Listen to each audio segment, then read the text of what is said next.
एक जमाना था जब बनास नदी की दूर दूर तक चर्चाएं होती थी, लेकिन वही बनास नदी अपनी बर्बादी पर आंसू बहाने को अब मजबूर है।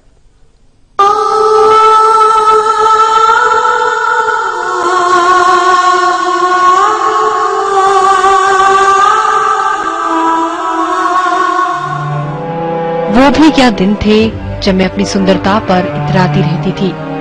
देश ही नहीं बल्कि विदेश से सैलानी मेरा दीदार करने आते थे।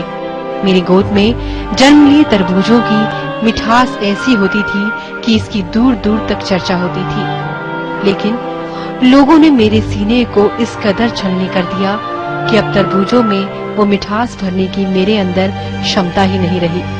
तरबूज के किसान मुझसे नाराज भी हैं, लेकिन मैं क्या करूं? कहां से लाऊं वो मिठास जिससे कि लोग मेरी फिर से जय जयकार करें।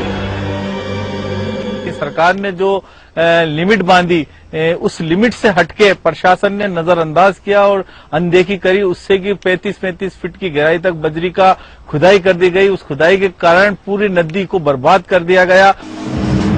सरकार ने भी मेरी अहमियत का ख्याल रखा था, तभी तो खनन माफियाओं को एक लिमिट से ज्यादा खुदाई करने पर पाबंदी लगाई गई थी। लेकिन पैसों के आगे मेरी अहमियत की कदर कम हो गई। शायद यही वजह है कि प्रशासन की नाक के नीचे मेरे सीने को छलनी किया जाता रहा और लोग तमाशबीन बने रहे।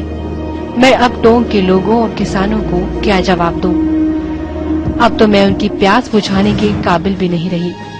शर्म के मारे मैं उनसे आंख नहीं मिला पाती। मेरे अंदर अब पानी नाम मात्र को ही रह गया है।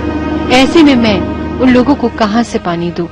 मेरी उपयोगिता कम होने के बाद बीसलपुर बांध बनाया गया था जिससे लोगों की प्यास बुझ सके, लेकिन अब वो भी मुमकिन नहीं।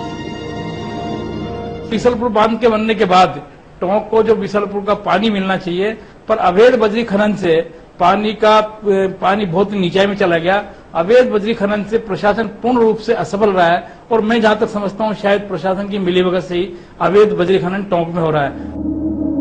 ऐसा नहीं है कि लोगों ने मुझे बचाने की कोशिश नहीं की। सड़कों पर प्रदर्शन हुआ, हथियारों की नुमाइश भी हुई, कुछ लोगों की जानें भी गई, लेकिन मेरे दुश्मन फिर भी भारी पड़ गए। आखिर अब किससे सुनाऊं मैं अपनी दुर्दशा की कहानी? किससे करूं फरियाद? क्योंकि अब कोई ऐसी जगह नहीं बची जहां मैं बचाने की फरियाद करूं। प्रियदर्शन वैष्णव के साथ सहारा न्यूज ब्यूरो, टोंक।